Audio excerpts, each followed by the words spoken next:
સુરતમાં આગની વધી રહેલી ઘટના વચ્ચે સારોલી ખાતે આવેલ ટેક્સટાઇલ માર્કેટમાં ભીષણ આગ લાગતા ફાયરની 25થી વધુ ગાડીઓ સ્થળે દોડી ગઈ હતી અને આગ પર પાણીનો મારો કરી કાબુ મેળવવાનો પ્રયાસ હાથ ધર્યો હતો અને ભારે જહેમતે આગ પર કાબુ મેળવ્યો હતો. સુરતના પુણા વિસ્તારમાં આવેલી નિજી ટેક્સટાઇલ માર્કેટમાં આજે 8 ફેબ્રુઆરી વહેલી સવારે આગ લાગતા અફરાતફરી મચી ગઈ હતી. માર્કેટના ફર્સ્ટ બેઝમેન્ટમાં અચાનક આગ લાગવાની શરૂઆત થઈ હતી. બેઝમેન્ટમાં રહેલા વાયરિંગ અને મોટા પ્રમાણમાં લાકડાના સામાનને કારણે આગે જોતજોતામાં વિકરાળ સ્વરૂપ ધારણ કરી લીધું હતું. આગ એટલી ભીષણ હતી કે તેનો કાળો ધુમાડો 5મા માળ સુધી પ્રસરી ગયો હતો, જેને લઈ આખા વિસ્તારમાં ડરનો માહોલ જોવા મળ્યો હતો. તો બનાવની જાણ થતાં ફાયરની 25થી વધુ ગાડીઓ સ્થળે દોડી ગઈ હતી અને આગ પર સતત પાણીનો મારો કરી કાબુ મેળવવાનો પ્રયાસ હાથ ધર્યો હતો અને ભારે જહેમતે ફાયરની ટીમે આગ પર કાબુ મેળવ્યો. જો કે ભીષણ આગને લઈ લોકોમાં ડરનો માહોલ જોવા મળ્યો હતો.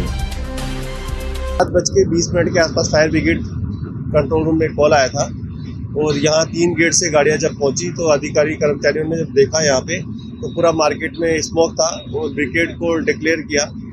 उसके बाद में तमाम अधिकारी कर्मचारी यहाँ पहुँचे फायर ब्रिगेड के और करीब 20 से 25 गाड़ियाँ यहाँ पहुँची हुई है. कूलिंग करने के बाद थोड़ा स्प्रे वगैरह पानी का जब किया तो स्मोक रिड्यूस होने के बाद पता लगा कि सेकंड बेसमेंट पे फायर हुआ है और अभी स्थिति पूरी तरह से कंट्रोल में है. અભય થઈને નિષ્પક્ષતાથી નિરપેક્ષ રીતે વાસ્તવિકતાનો અરીસો રૂપી સચોટ માહિતી લાવતો સત્યની સાથે અભય ટાઈમ્સ.